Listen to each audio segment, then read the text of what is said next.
¿Cómo están, queridos amigos? Les saluda Víctor Gamboa en su página El Historiador Guayaquileño y ante todo su página sobre José Joaquín de Olmedo. Verán, miren, tengo en mi mano este pequeño libro, ¿sí?, escrito por el olmedista doctor Abel Romero Castillo.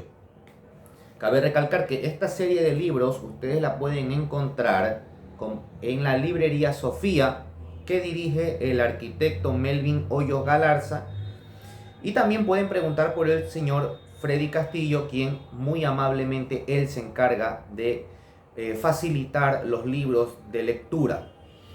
Ahora, la librería Sofía se queda ubicada en Eloy Alfaro y Argentina. Es esquinera, diagonal a la Metrovía, ¿sí?, donde se promueve precisamente la lectura, la historia. Usted lleva un libro, lo lee, lo regresa y en la tercera ocasión usted se queda con uno de los 3 libros que más le haya gustado. Es una librería de recambio. Pero bien, entremos en materia.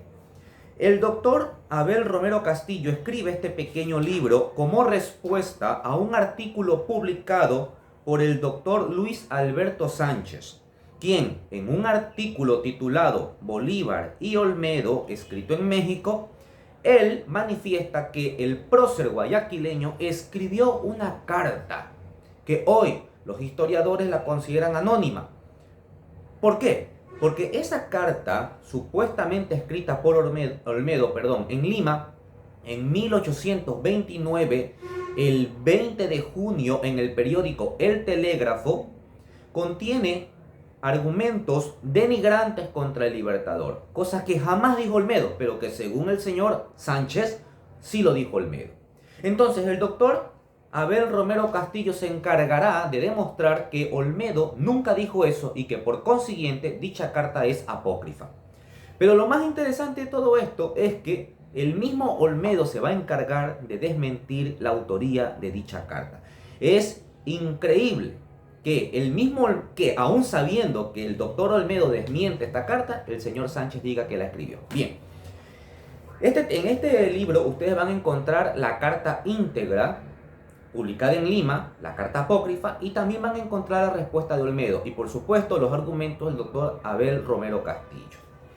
Bien, cabe recalcar que la carta no fue publicada en primera instancia en Lima, como dice el doctor Sánchez. No, la carta fue publicada el 7 de enero de 1829 en el periódico El Espíritu Público de México.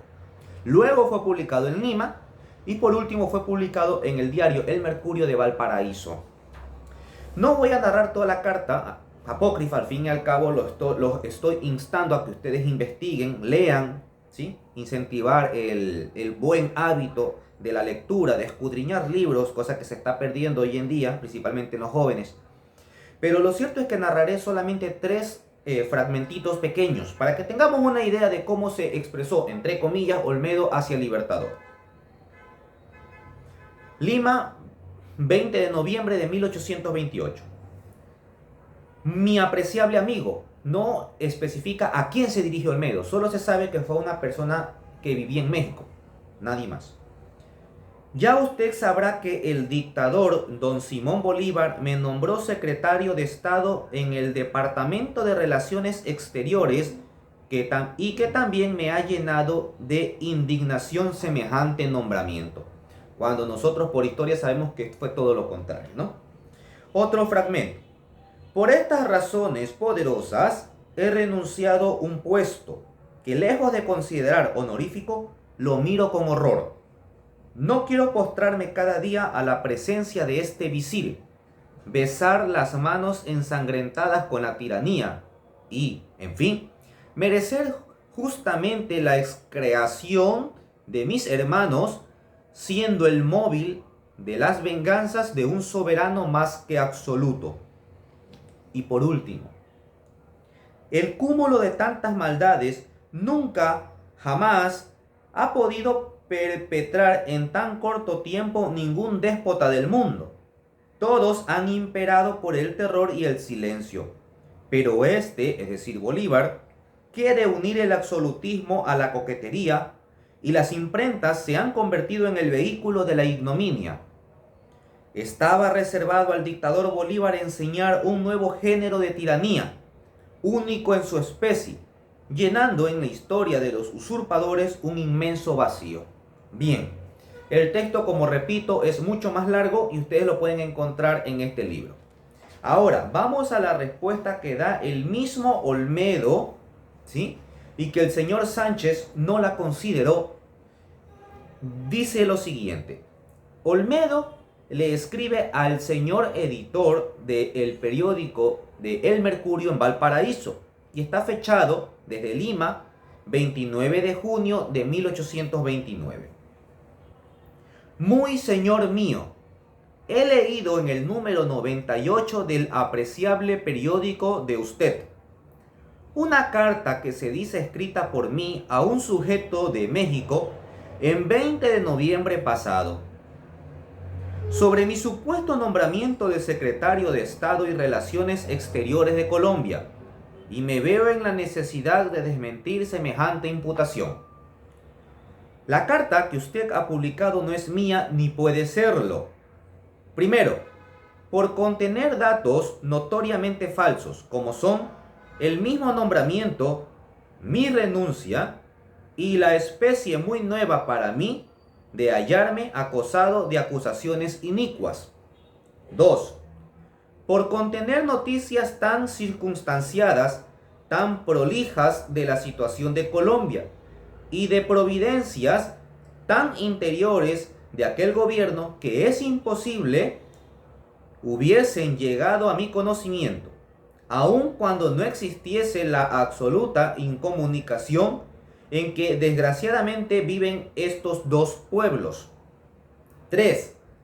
Por tener frases oscuras, locuciones impropias, expresiones violentas y una erudición vulgar y estudiada, cuando mi estilo ha sido siempre urbano, claro, simple, correcto, como mi carácter y mi conducta. 4. Por suponer que alguna vez me he postrado en presencia de un visir, calumnia que perdono no sin alguna dificultad. Felizmente, el cielo me ha preservado de tal ignominia en mi juventud, y espero que en mi edad provecta me preservará de tal desgracia. Yo he amado y amaré la libertad, por ser esta una deidad a la que quien se sirve en pie y con la frente levantada. Ella me inspiró alguna vez cantos que no me deshonran. Entre las alabanzas de los héroes de la patria, reluce la verdad que debe aterrar a los tiranos. Finalmente, repito, que aun cuando las razones expuestas no descubriesen la impostura por sí mismas, me excitaría a contradecirla la sola razón de ser una impostura, aún simpatizando con mis propios sentimientos. Tan satisfecho, tan honrado me creo con la profesión de principios liberales y republicanos que jamás se han desmentido, cuanto me avergonzaría de postrarme pasivamente a ser el conductor eléctrico de pasiones ajenas. Estimaré a usted el favor de insertar esta carta en su apreciable periódico y de reconocerme por su más atento servidor, José Joaquín de Olmedo. Fin de la carta. Se respeta la ortografía de la época, ¿no? Entonces vemos claramente cómo Olmedo, ¿sí?, revela la negación de su autoría en esta carta, que lamentablemente el doctor Sánchez no conoce, o al menos no considera él que ese panfleto no haya sido como autoría la del doctor José Joaquín de Olmedo. Queda claro entonces demostrado que esa carta que se le adjudica a Olmedo, con esos epítetos tan nefastos y negativos hacia el Libertador, son ante todo falsos. Si desean, y repito nuevamente, leer la carta entera y la respuesta de Olmedo, pueden encontrarlos en estos libros en la librería Sofía. Bueno, muchísimas gracias, Dios me los bendiga. Viva Olmedo.